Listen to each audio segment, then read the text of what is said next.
সকালের মিষ্টি রোদ জানালার ফাঁক দিয়ে রুমের ভেতরে ঢুকে পড়েছে।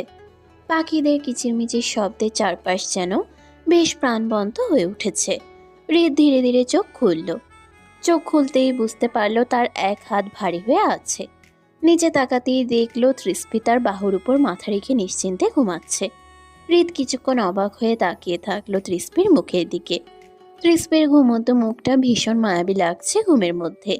এলোমেলো চুলগুলো কপালের উপর এসে পড়েছে, আর তার জোরে জোরে নিঃশ্বাস নেওয়ার জন্য বুকটা মৃদু ওঠানামা করছে।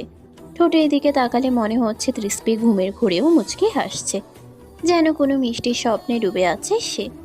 হৃদ কিছুক্ষণ নিঃশব্দে তাকিয়ে রইল। কেন জানি আজ তৃষ্টিকে খুব অন্যরকম লাগছে তার কাছে। যে মেয়েটা সারাক্ষণ তর্ক করে, ঝগড়া করে, আজ সেই মেয়েটাই এতটা নিশ্চিন্ত হয়ে তার বাহুর উপর মাথা রেখে ঘুমিয়ে আছে। হৃদ ধীরে ধীরে অন্য হাতটা বাড়িয়ে তৃষ্টির কপালের উপর পড়ে থাকা কয়েকটা চুল সরিয়ে দিল। চুল সরাতেই তৃষ্টি একটু নড়ে উঠল। ভ্রু কুঁচকালো, কিন্তু ঘুম ভাঙল না, বরং আরো একটু গা ঘেঁষে হৃদের দিকে সরে এলো। হৃদ হালকা অবাক হয়ে তাকিয়ে রইল। তার ঠোঁটের কোণে অজান্তেই এক চিলতে হাসি ফুটে উঠল। হৃদ কিছুক্ষণ পর বিড়বিড় করে বলল, মায়াবিনী। হৃদ ছোট করে কথাটা বলে তৃষ্টির কপালে চুম্বন করল। ভেজা কিছু অনুভবে তৃষ্টিকে নড়াচড়া করতে দেখে সে উঠে ওয়াশরুমের দিকে চলে গেল ফ্রেশ হতে। হৃদ দেখতে খুবই সুদর্শন একজন যুবক। লম্বা, ছিপছিপে গড়ন, প্রায় 6 ফুট উচ্চতা, যার উপস্থিতিতেই আলাদা একটা ব্যক্তিত্ব ফুটে ওঠে। গায়ের রং উজ্জ্বল ফর্সা, যা তাকে আরো বেশি আকর্ষণীয় করে তোলে। তার চওড়া কাঁধ আর শক্ত গড়নের শরীর দেখলেই বোঝা যায় সে আত্মবিশ্বাসী এবং প্রভাবশালী একজন মানুষ। হৃদের চোখ দুটো গভীর ও তীক্ষ্ণ, যেন সে এক নজরেই মানুষের মনের কথা বুঝে ফেলতে পারে। রাগ করলে তার চোখে এক ধরনের কঠোরতা ফুটে ওঠে, কিন্তু শান্ত থাকলে সেই চোখেই নরম একটা মায়া দেখা যায়। ঘন কালো চুলগুলো সবসময় একটু এলোমেলো থাকে, তবুও তাকে দারুণ মানায়। তার চোয়ালের গঠন শক্ত আর স্পষ্ট, সাথে হালকা দাড়ি তার ব্যক্তিত্বকে আরো গম্ভীর ও আকর্ষণীয় করে তোলে। হাসলে তার ঠোঁটের কোণে ছোট্ট একটা টোল পড়ে, আর সেই হাসিটাই অনেকের হৃদয় কাঁপিয়ে দেওয়ার জন্য যথেষ্ট। সাধারণত সে খুব গম্ভীর স্বভাবের, কম কথা বলে, কিন্তু যাদের আপন মনে করে তাদের সামনে তার অন্যরকম একটা দিক দেখা যায়। হৃদ শুধু তার চেহারার জন্য নয়, তার ব্যক্তিত্ব, আত্মবিশ্বাস আর দৃঢ়তার জন্য সবার কাছে আলাদা করে চোখে পড়ে। তার ভেতরে আছে একদিকে কঠোরতা, অন্যদিকে গভীর একটা কোমলতা, যেটা খুব কম মানুষই দেখতে পায়। হৃদ ফ্রেশ হয়ে ওয়াশরুম থেকে 25 মিনিট পর বের হয়ে আসলো। আলমারি থেকে ব্ল্যাক শার্ট প্যান্ট বের করে পরে টেবিল থেকে ফোনটা নিয়ে নিচে গেল। হৃদ সিঁড়ি বেয়ে ধীরে ধীরে নিচে নামলো। সকালের সূর্যের আলো পুরো বাড়িটাকে রঙিন করে তুলেছে। নিচে নামতেই ডাইনিং টেবিলের দিকে চোখ পড়ল তার। টেবিলের উপর ইতিমধ্যে নাস্তার আয়োজন করা হয়েছে। রান্নাঘর থেকে ভেসে আসছে সালমা খানের হাতের বিভিন্ন রকম রান্নার গন্ধ। বাইরের কাজের মানুষগুলো যে যার কাজে ব্যস্ত। হৃদ চেয়ারটা টেনে বসতেই কাজের মহিলার উপায় এসে বলল, স্যার, নাস্তা সার্ভ করে দেই? হৃদ মাথা নেড়ে সম্মতি জানালো। কিছুক্ষণ পর আস্তে আস্তে সবাই এসে হাজির হলো খাবার টেবিলে। এলি এসে তৃষ্টিকে দেখতে না পেয়ে হৃদকে জিজ্ঞাসা করলো, হৃদ ভাইয়া, তৃষ্টি ওঠেনি এখনো? আমি তোর এই রেসিপির পেছনে ঘুরে বেড়াই নাকি? না মানে, এসব মানে টানে বাদ দিয়ে খেতে বসতাম। যার খেতে লাগবে সে এমনিতে ঘুম থেকে উঠে চলে আসবে, আমি কারোর খোঁজ দিতে পারবো না। তোমরা খেতে শুরু করো, আমি ওকে ডেকে নিয়ে আসি ভাইয়া। যেমন তোর ইচ্ছা। এলি আর কিছু না বলে সিঁড়ি বেয়ে উপরে উঠতে লাগলো তৃষ্টিকে ডাকতে। এলি দেখতে ভীষণ মিষ্টি আর প্রাণবন্ত একটা মেয়ে। মাঝারি উচ্চতা, ছিপছিপে গড়ন, যাকে দেখলেই প্রথমেই চোখে পড়ে তার হাসি। তার গায়ের রং উজ্জ্বল শ্যামলা, যা তাকে আলাদা একটা স্বাভাবিক সৌন্দর্য দিয়েছে। এলির বড় বড় কালো কালো চোখ দুটো সবসময় কৌতূহলে ভরা থাকে। সেই চোখে যেন সারাক্ষণ দুষ্টুমি আর আনন্দ লুকিয়ে থাকে। কেউ কথা বললেই সে চোখ বড় বড় করে মন দিয়ে শুনে, আবার সুযোগ পেলেই মজার কোনো কথা বলে সবাইকে হাসিয়ে দেয়। তার ঘন কালো চুলগুলো কোমর পর্যন্ত লম্বা। বেশিরভাগ সময় সে চুলগুলো খোলা রাখে, কখনো আবার ঢিলে ঢালা একটা বেনি করে। বাতাসে চুল উড়লে তাকে যেন আরো সুন্দর লাগে। এলির ঠোঁটের কোণে সবসময় একটা দুষ্টু হাসি লেগে থাকে। সে খুব চঞ্চল স্বভাবের, কখনো চুপচাপ বসে থাকতে পারে না। বাড়ির সবার সাথে মজা করা, খুনসুটি করা তার নিত্যদিনের অভ্যাস। কিন্তু শুধু চঞ্চলই নয়, এলির ভেতরে একটা খুব কোমল মনও আছে। কেউ কষ্ট পেলে সে সবার আগে ছুটে যায় তাকে সান্ত্বনা দিতে, আর যাদের সে নিজের মানুষ মনে করে তাদের জন্য সে যে কোনো কিছু করতে পারে। এলির উপস্থিতিতে বাড়ির পরিবেশ সবসময় প্রাণবন্ত হয়ে ওঠে। তার হাসি, তার দুষ্টুমি আর তার সরল কথাবার্তা, সব মিলিয়ে সে যেন বাড়ির সবার কাছে এক টুকরো আনন্দ। এলি তৃষ্পির রুমে গিয়ে দেখলো তৃষ্পি বিছানায় নাই। একটু ভিতরের দিকে এগিয়ে যেতেই শুনতে পেল ওয়াশরুম থেকে পানির পড়ার আওয়াজ আসছে। এলি বিছানায় গিয়ে বসে তৃষ্পির জন্য অপেক্ষা করতে লাগলো। বেশ খানিকটা সময় পর তৃষ্পি গোসল করে বেরিয়ে আসলো। দরজা খোলার আওয়াজ পেয়ে এলি সেদিকে তাকালো। তৃষ্পিকে গোসল করে আসতে দেখে মিটমিট করে হাসতে লাগলো। তৃষ্পি বেকুবের মতো তাকিয়ে আছে এলির দিকে। আসলে এলি কেন হাসছে বুঝতে না পেরে জিজ্ঞাসা করলো, এইভাবে কোনো কথা ছাড়াই পাগলের মতো হাসছিস কেন? তুই যে বলতি আমার ভাই নিরামিষ, তাহলে এখন গোসল করলি কেন? তলে তলে এত দূরে গিয়ে গেছিস? তৃষ্পির কথা শুনে হাসবে না কাঁদবে বুঝতে পারছে না। শুধু গোসল করতে দেখে কতদূর ভেবে বসে আছে এই মেয়ে। তৃষ্পি মুখ বেঁকিয়ে বলল, তোর ভাইয়ের থেকে এসব আশা করিস না বোন। পুরো নিরামিষ, তোর ভাই রোম্যান্সের বোঝে না। এলি বিছানায় বসে তৃষ্পির দিকে তাকিয়ে মিটমিট করে হাসছে। তৃষ্পি তোয়ালি দিয়ে চুল মুছতে মুছতে এলির দিকে তাকিয়ে বিরক্ত গলায় বলল, এভাবে দাঁত বের করে হাসছিস কেন? তুই পাগল হয়ে গেছিস নাকি? আহা, আমার ভাই তো নিরামিষ মানুষ ছিল, এখন দেখি বউকে সকাল সকাল গোসল করিয়ে ছাড়ছে। তৃষ্পির সাথে সাথে এলির মাথায় হালকা একটা থাপ্পড় মেরে বলল, তোর ভাইয়ের থেকে এসব করা ছেড়ে দে বোন। আমার তো মনে হয় তোর ভাইয়ের মেয়েদের শরীরে অ্যালার্জি আছে।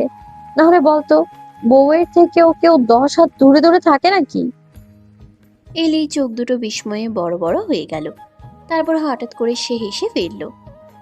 তাহলে সত্যিই কিছুই হয়নি? হবে আবার কি? তোর ভাই তো এমন ভাব করে থাকে যেন আমি মানুষ না, পুরো বিষাক্ত সাপ। আচ্ছা ভাইয়া, আস্তে আস্তে তোকে মেনে নিবে, চিন্তা করিস না। চল নিচে, সবাই অপেক্ষা করছে, না হলে মা বকা দিবে। চল, আমার হয়ে গেছে। তারপর দুজনেই রুম থেকে বের হয়ে সিঁড়ি দিয়ে নিচে নামতে লাগলো। নিচে ডাইনিং টেবিলে সবাই প্রায় বসে গেছে। তৃষ্পি আর এলিকে একসাথে নিচে নামতে দেখে রীতা একবার চোখ তুলে তাকালো। তারপর আবার চুপচাপ নিজের ফোনে চলতে থাকা গেমে মন দিল। এলি আর তৃষ্পি নিচে এসে ডাইনিং টেবিলের দিকে এগিয়ে গেল। সেখানে শুভ আর হৃদের মাঝখানে পাশাপাশি দুটো খালি চেয়ার ছিল। তৃষ্পি গিয়ে হৃদের পাশে চেয়ারে বসলো, আর এলি গিয়ে শুভর পাশে বসে পড়ল। এই বাড়িতে একটা নিয়ম আছে, সকালের নাস্তা সবাই একসাথে বসে খায়। যত ব্যস্ততাই থাকুক না কেন, সকালের সময়টা সবাই পরিবারের সাথে কাটানোর চেষ্টা করে। এই কারণেই প্রায় 10 মিনিট আগে সবাই টেবিলে এসে বসে থাকলেও এখনো খাবার পরিবেশন করা হয়নি।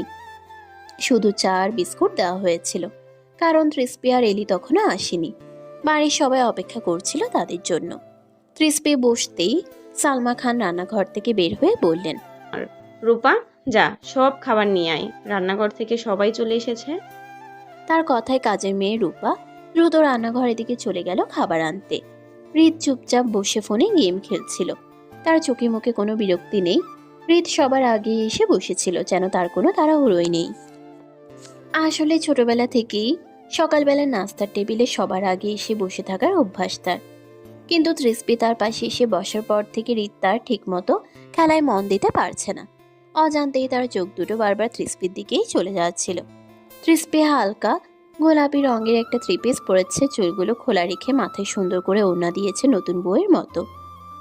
চোখে হালকা কাজল দেওয়াতে আরো বেশি মায়াবী লাগছে তৃষ্পিকে হৃদের কাছে। তৃষ্পি কিছুক্ষণ পর হৃদের দিকে তাকাতেই দেখতে পেল হৃদ তার দিকেই তাকিয়ে আছে। তৃষ্পি হৃদকে এভাবে তার দিকে তাকিয়ে থাকতে দেখে লজ্জা পেয়ে মাথা নিচু করে নিল। এলি পাশ থেকে ওদের দুজনের অবস্থা দেখে জোরে হেসে ফেলল। ওর হাসি দেখে তৃষ্পি জোরে চিমটি কাটলো এলিকে। এলি হুঁশে এসে চারিদিকে চোখ যেতেই দেখতে পেল সবাই তার দিকে তাকিয়ে আছে কেমন সন্দেহী চোখে। এলি কোনো মতে মুখে হাত দিয়ে হাসি আটকানোর চেষ্টা করলো। পাশ থেকে শুভ এলির মাথায় থাপ্পড় দিয়ে বলল, কিরে শাকচুন্নি, এইভাবে হাসছিস কেন? ভূতে গেল নাকি? এই হনুমান বাচ্চা, মারলেন কেন আমায়? এলি, কেমন কথা এগুলো? ভদ্রতা জানো না তুমি? এলি বাবার কথা শুনে চুপ করে গেল। এলি সব সহ্য করতে পারলেও বাবা একটা জোরে কথা বললে সহ্য করতে পারে না সে। এলি মাথা নিচু করে চোখের জল আটকানোর চেষ্টা করছে। এলির অবস্থা দেখে শুভ বলল, বড় আব্বু, তুমিও না এলিকে বকলে কেন এভাবে? ও তো জাস্ট মজা করে বলেছে কথাটা। তুই চুপ কর শুভ। ও দিন দিন ছোট হচ্ছে না যে এইরকম ব্যবহার করবে। সরি আব্বু।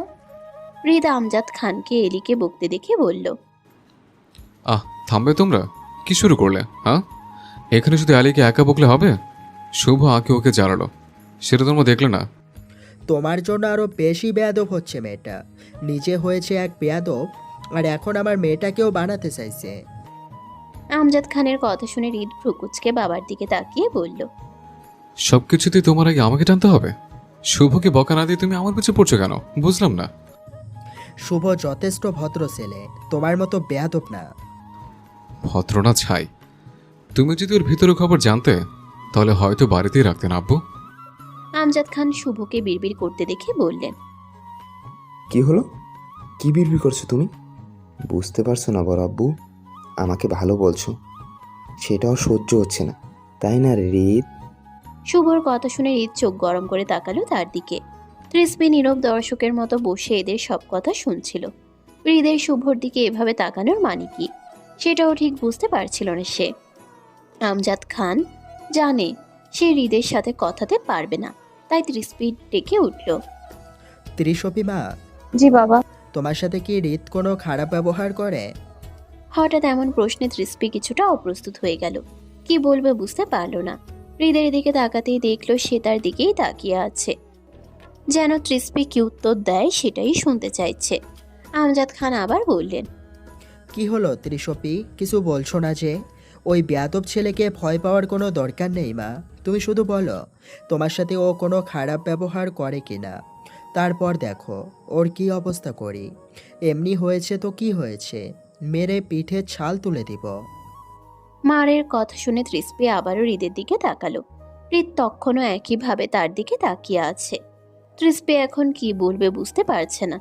প্রথম দিন তার বর খারাপ ব্যবহার করলেও তারপর আর তেমন কিছু বলেনি তাকে।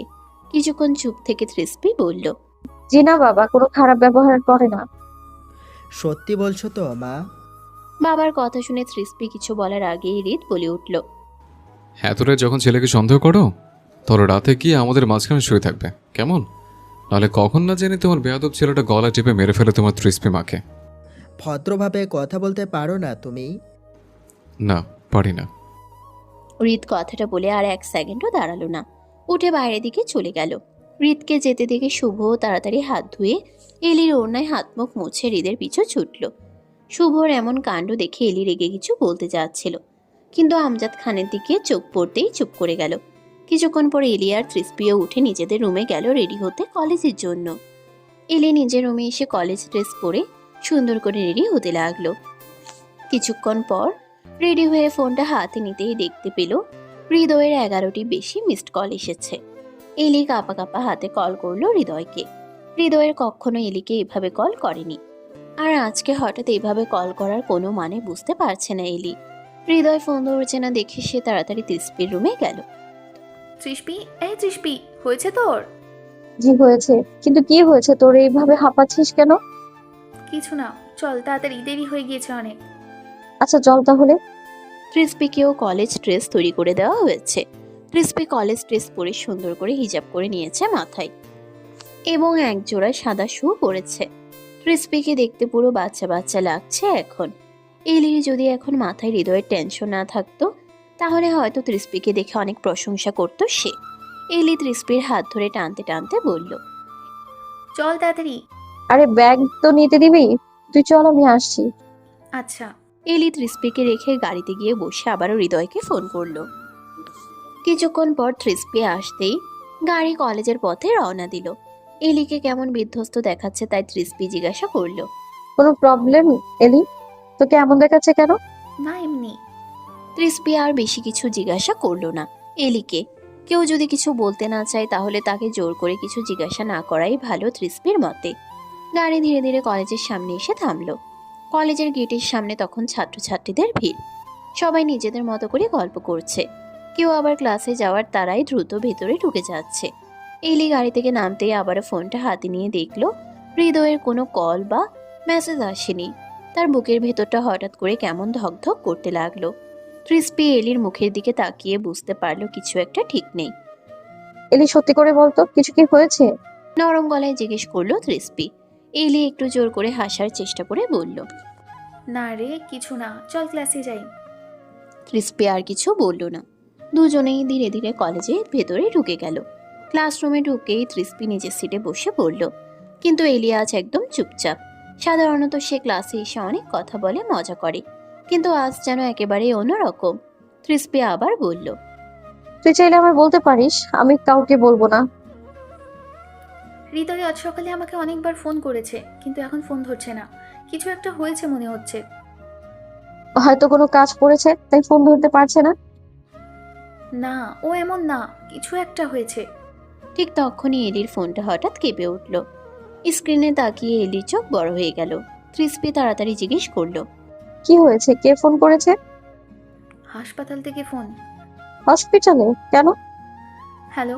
ওপাশ থেকে কি যেন বলতেই এলির মুখের রং মুহূর্তেই ফ্যাকাশে হয়ে গেল। তার হাত থেকে ফোনটা প্রায় পড়ে যাচ্ছিল। ক্রিস্পি তাড়াতাড়ি তাকে ধরে বলল। এলি, কি হয়েছে বল। হৃদয় অ্যাক্সিডেন্ট করেছে। কথাটা বলেই এলি কান্না করে ক্রিস্পির গলায় মুখ গুজে দিল। ক্রিস্পি এলির মাথায় হাত বুলাতে বুলাতে বলল। কাঁদিস না প্লিজ বোন আমার। এভাবে কিভাবে কি হলো বল? আর তোকে কে ফোন করেছিল? ওর এক ফ্রেন্ড ফোন করেছিল। গায়ে জ্বর নিয়ে বাইক চালিয়ে কলেজে আসার পথে এমনটা হয়েছে। আমি এখন কি করব তৃষ্পি? এভাবে ভেঙে পড়লে হবে না এলি, চল আমরা গিয়ে হৃদয় ভাইয়ের সাথে দেখা করে আসি। কিন্তু ভাইয়া যদি জানতে পারে? ভয় পেয়ে বসে থাকলে হবে? হৃদয় ভাইয়ার এখন তোকে দরকার, আমরা গিয়ে দেখা করে আবার চলে আসবো। তুই ভাইয়াকে চিনিস না তৃষ্পি? ভাইয়া সব সময় আমাদের খবর রাখে। এত ভয় যদি থাকে তাহলে ভালোবাসতে গিয়েছিলে কেন? তখন ভয় লাগেনি? আচ্ছা চল তাহলে। হুম, আগে ওদেরকে ফোন করে জিজ্ঞেস কর হৃদয় ভাইকে কোন হসপিটালে নিয়ে গেছে, তারপর আমরা সেখানেই যাব। ক্রিস্পির কথা শুনে এলি তাড়াতাড়ি হৃদয়ের বন্ধুকে আবার ফোন করলো। কয়েকবার রিং হওয়ার পর ওপাশ থেকে একজন ফোন ধরলো। হ্যালো।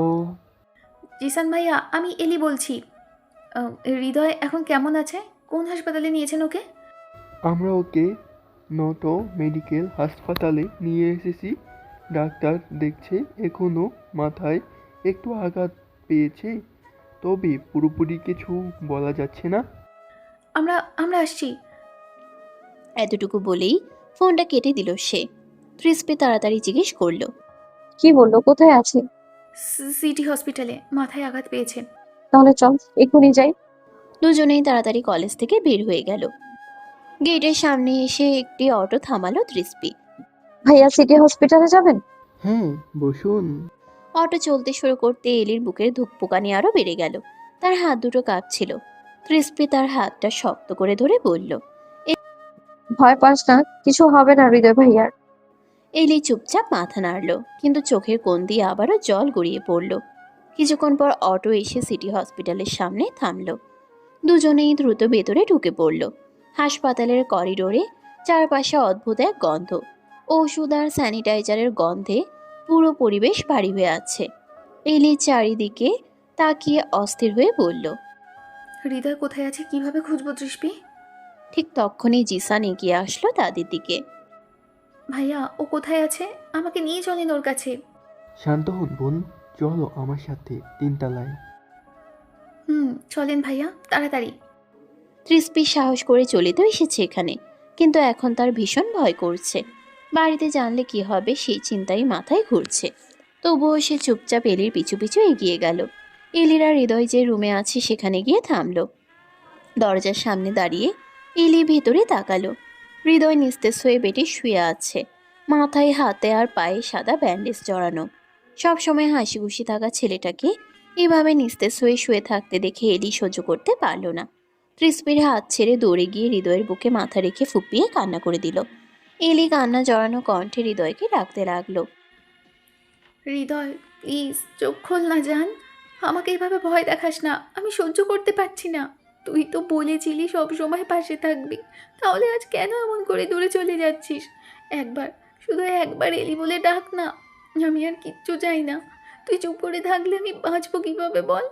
আমার নিঃশ্বাসটাও তো তোর সাথে জড়িয়ে আছে। হৃদয়, প্লিজ কথা বল না আমার সাথে। জান।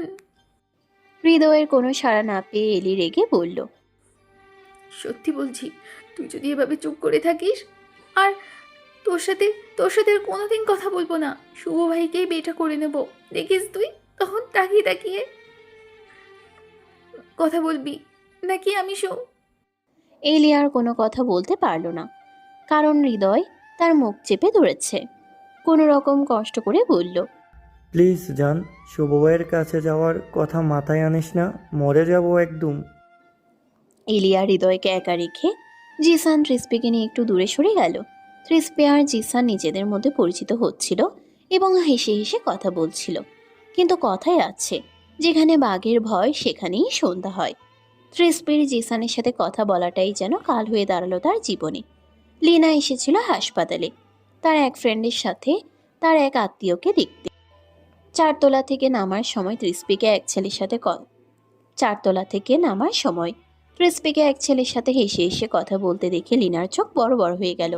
বিড়বিড় করে বলল, তলে তলে এত দূর, এর চাইতে ভালো সুযোগ আর পাবো না তোকে বাড়ি থেকে বের করার মতো। আমার ভালোবাসার মানুষকে বিয়ে করে আবার অন্য একজনের সাথে লাইন মারছিস। এবার দেখ তোকে বাড়ি থেকে কিভাবে বের করি। তোর বর তোকে নিজেই বের করে দেবে। লিনা ফোন বের করে কয়েকটি ছবি তুলে রিতকে সেন্ড করলো। কিছুক্ষণ পরে রিত ছবিগুলো সিন করেছে দেখে লিনা ভিলেনি হাসি দিয়ে মনে মনে বলল, আগুন তো লাগিয়ে দিলাম, এখন শুধু দেখার পালা। রিত ছবিগুলোর দিকে রক্তলাল চোখে একইভাবে তাকিয়ে আছে। ত্রিস্পিকে ওই ছেলেটার সাথে কথা বলতে দেখে কেন জানি তার বুকের ভেতরটা জ্বলে উঠছে। জীবনে কোনো মেয়ের দিকে ঠিকভাবে না তাকানো ছেলেটা বিয়ের রাতেই নিজের বউয়ের প্রেমে পড়ে গেছে খুব গভীরভাবে। কিন্তু রিতা এখনো নিজের অনুভূতিটা নিয়ে নিশ্চিত না, এটা সত্যিই ভালোবাসা নাকি শুধু সাময়িক টান। সেটা বোঝার জন্যই সে ত্রিস্পিকে নিজের কাছ থেকে দূরে রাখছে, নিজের কাছে টানছে না এখনো। রিত ফোনটা শক্ত করে চেপে ধরল। চোখের রক্তলাল রং যেন আরো গাঢ় হয়ে উঠছে। চোয়াল শক্ত হয়ে গেছে তার। বুকের ভেতরটা মোচড় দিয়ে উঠল হৃদের। রাগের জন্য নাকি বউকে অন্য ছেলের সাথে দেখে সেটাও বুঝতে পারছে না। এলি হৃদয়ের কপালে হালকা ঠোঁট স্পর্শ করলো। এই প্রথম তাদের দুজনের এতটা কাছাকাছি আসা। হৃদয় তো মনে মনে ভীষণ খুশি। যে মেয়ে তার হাতটা ধরতেও ভয় পায়, সে আজ নিজ ইচ্ছায় তার কাছে আসছে। খুশি হবে না আবার কেন তাহলে? হৃদয় মনে মনে বলল, তোমাকে কাছে পাওয়ার জন্য তো জান এরকম অ্যাক্সিডেন্ট হাজারবার করতে রাজি। এলি হৃদের বুক থেকে মাথা তুলে চোখের পানি 2 হাত দিয়ে মুছে হৃদয়কে বলল, তোমাকে জ্বর গায়ে নিয়ে বাইক চালিয়ে আসতে কে বলেছে কলেজে? একদিন কলেজে না আসলে কি এমন হতো শুনি? একজনের মুখ না দেখলে ঘুমাসতো না যে, সারা রাত ছটপট করতাম বিশ্বাস করো। তাই তো কলেজে আসা মনকে শান্ত দেওয়ার জন্য। মিথ্যেবাদী। হৃদয়কে ঠোঁট পাকিয়ে এলি কথাটা বললেও কণ্ঠে রাগের চেয়ে লজ্জা বেশি ছিল। হৃদয় হালকা হেসে এলির হাতটা আরো শক্ত করে ধরল। সত্যি বলছি, তুমি না থাকলে সব কিছু ফাঁকা ফাঁকা লাগে। কলেজ বন্ধুরা কিছুই ভালো লাগে না। ভালো। সাথে কে এসেছে তোমার? ও হৃদয় একটু উঠে বসতে গেলেই ব্যথায় মুখ বিকৃত হয়ে গেল। এই উঠতে হবে না, শুয়ে থাকো। চুপ করে শুয়ে থাকতে পারো না? আহা, তার কণ্ঠে এতটা চিন্তা ছিল যে হৃদয় মুগ্ধ হয়ে তাকিয়ে রইল। এত চিন্তা করো কেন? কিছু হবে না, তুমি বাড়ি যাও। এখন রিত ভাইয়া জানতে পারলে তোমাকে বকবে। সাবধানে থাকবে। যাও। এলি আর দেরি করলো না। শেষবারের মতো একবার হৃদয়ের দিকে তাকিয়ে ধীরে ধীরে রুম থেকে বেরিয়ে গেল। বেরিয়েই ত্রিস্পিকে খুঁজতে লাগলো। করিডোরে একপাশে দাঁড়িয়ে থাকতে দেখে এগিয়ে গেল। চল, অনেক দেরি হয়ে গেছে। ত্রিস্পি চুপচাপ মাথা নেড়ে এলির পাশে এসে দাঁড়ালো। দুজনেই হাসপাতাল থেকে বেরিয়ে আসলো। দুজনে একটা রিক্সা নিয়ে বাড়ির পথে রওনা হলো। প্রায় 20 মিনিট পর বাড়িতে এসে পৌঁছালো এলি আর ত্রিস্পি। ত্রিস্পির মন বলছে বাড়িতে পা রাখলে তার সাথে খারাপ কিছু হবে। কেন এমন মনে হচ্ছে সেটাও বুঝতে পারছে না। ত্রিস্পি দরজার কাছে গিয়ে দাঁড়িয়ে পড়ল। ত্রিস্পিকে এভাবে হঠাৎ দাঁড়িয়ে পড়তে দেখে এলি জিজ্ঞাসা করলো, কি হলো, দাঁড়িয়ে পড়লি কেন তুই? আমার কেমন যেন ভয় ভয় করছে এলি। আমার মন বলছে আমার সাথে আজ খারাপ কিছু হবে। এলি তৃষ্পের হাত দুটো ধরে বলল, শুধু আমাকে তুই কথা দে, আমার আর হৃদয়ের কথা বলবি না কাউকে। বাড়িতে বাকিটা আমি সামলিয়ে নেব, তোকে কিছু বলতে হবে না। এইটুকু বিশ্বাস রাখতে পারিস আমার উপর তুই? আমার জীবন চলে গেলেও তোদের কথা কেউ জানবে না। তাহলে আর ভয় কিসের, চল ভিতরে যাই। চল। ভিতরে গিয়ে দুজনের প্রায় জান যায় যায় অবস্থা, কারণ স্বয়ং হৃদ বসে আছে ওদের সামনে সোফায়। এলিরা জানতো হৃদ এই সময় বাসায় আসে না রাত না হলে, তাই তো হৃদয়কে সাহস করে দেখতে গিয়েছিল। কিন্তু আজকে এত তাড়াতাড়ি বাসায় আসতে দেখে দুজনেই শুকনো ঢোক গিলছে। হৃদ তৃষ্পি এলিকে আসতে দেখে জিজ্ঞাসা করলো, কোথা থেকে আসছে দুজন শুনি? কলেজ থেকে ভাইয়া। হৃদ মাথা নিচু করে কথা বলছিল। এতক্ষণ এলিকে মিথ্যা বলতে দেখে মাথা তুলে সরাসরি ওদের দুজনের দিকে তাকিয়ে বলল, এলি, তুই ভালো করে জানিস আমি মিথ্যে বলা সহ্য করতে পারি না। হৃদের চোখ দেখে এলি ভয় পেয়ে তৃষ্পের হাতগুলো জোরে চেপে ধরে বলল, সরি ভাইয়া, হসপিটালে গিয়েছিলাম এক ফ্রেন্ডকে দেখতে। নিজের রুমে যা। কিন্তু ভাইয়া। তো যেতে বলেছে এলি?